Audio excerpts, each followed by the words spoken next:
Si kakek ini istrinya kabur dengan orang lain. Dia yang putus asa ingin menggantung diri, namun diselamatkan oleh biksu legendaris Jigong. Kakek itu mengangkat kepalanya dan melihat, lebih baik mati saja. Mati saja, mati pasti lebih baik daripada hidup. Namun kakek itu tidak berterima kasih.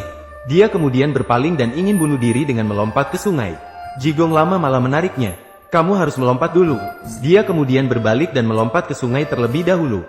Kakek itu ketakutan dan segera berteriak minta tolong. Namun Jigong malah tertawa terbahak-bahak ke arah kakek itu. Haha, sungguh menyegarkan. Kamu juga ikut melompat. Kamu anak nakal. Hahaha, kamu selalu membuat kekacauan. Kakek itu melihat kebaikan hati Jigong. Mereka pun mulai berbincang-bincang. Ternyata kakek itu miskin. Istrinya sudah meninggal. Dan sayangnya, ibunya juga telah meninggal.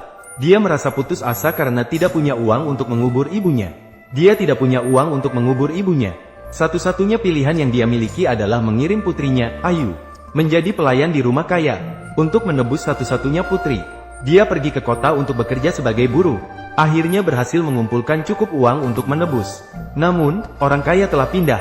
Dia mencari di banyak tempat, tetapi tidak menemukan rumah orang kaya itu. Namun putrinya tidak ditemukan. Di jalan, dia bertemu dengan perampok. Uang untuk menebus putrinya juga dirampok. Dengan putus asa, akhirnya memilih untuk bunuh diri. Mengapa kamu ingin bunuh diri, Tuan Muda? Aku harus mati. Saya mengambil uang majikan saya dan membelanjakannya untuk minum. Kemudian, sang biksu membawanya ke rumah orang kaya, mengatakan ingin membantu orang tua menebus putrinya. Maka, sang biksu memutuskan untuk membantu orang tua menebus putrinya. Memilih masuk tanpa izin. Dia melihat kepala rumah tidak sadar. Maka dia menggoda kepala rumah. Acih, kamu ini siapa? Pergi. Namun sang biksu mengatakan dia datang untuk menyembuhkan. Kamu datang untuk berobat. Aku melihat kamu datang untuk menipu uang. Ketika pembantu rumah hendak mengusir sang biksu. Namun sang biksu tetap bertahan. Dan keributan mereka mengganggu tuan rumah di dalam rumah. Pembantu rumah memberitahu tuan rumah. Ada seorang biksu kotor datang dari luar. Mengatakan bisa menyembuhkan penyakit ibumu. Maka memerintahkan pembantu rumah untuk membawa biksu masuk. Namun tuan rumah melihat sang biksu tampak aneh. Merasa sang biksu tidak dapat dipercaya. Maka memerintahkan pelayan memberikan 10 uang. Agar pembantu rumah mengusir sang biksu. Namun si pembantu yang rakus. Tapi dia kehilangan 5 sen. Bukankah tuan rumah memberikan 10 uang? Bagaimana dengan Wen? Melihat dirinya terbongkar, si pembantu segera melarikan diri. Bahkan 5 uang yang hilang tadi berhasil dikembalikan oleh sang biksu dengan keajaiban. Kemudian sang biksu mengabaikan nasihat si pembantu. Dengan nekat, ia masuk ke ruang perawatan. Pada saat itu di dalam ruang perawatan, seorang tabib keliling sedang bersiap untuk menyembuhkan orang tua tersebut. Dia juga memiliki julukan yang terkenal, Ichimonji.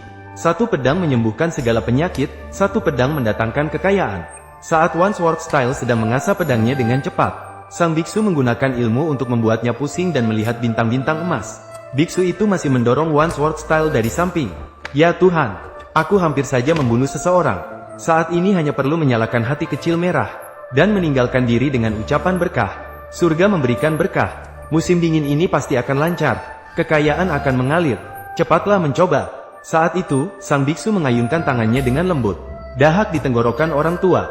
Secara ajaib berpindah ke dalam botol. Kemudian orang tua itu bangun. Segera setelah itu, biksu itu menyajikan ramuan obat ajaib.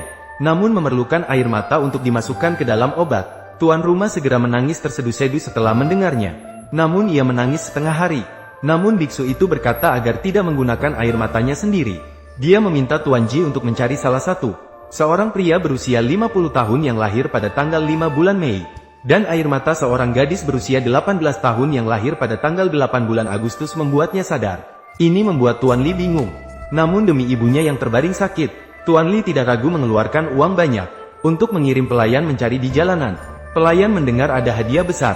Dengan segera pergi mencari. Saat pelayan berpikir tentang kekayaan yang akan didapatnya, tanpa disadari, seorang tua di sampingnya adalah salah satunya. Namun dia hanya memikirkan uang. Maka demi mimpinya menjadi kaya, dengan cepat pergi mencari di jalanan.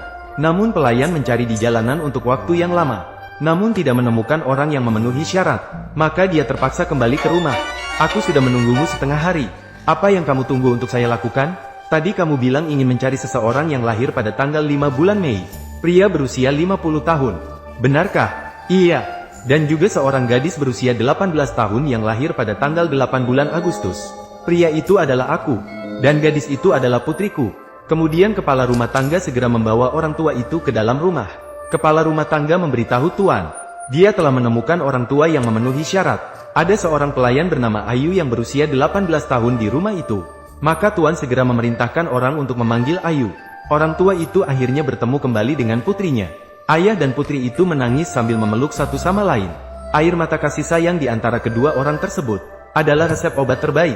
Kemudian Jigong mengambil pil lumpur dari tubuhnya, lalu melemparkannya ke dalam obat, dan memberitahu mereka, asalkan dia minum obat ini, penyakitnya pasti sembuh. Wanita tua yang minum obat itu tiba-tiba bisa berdiri.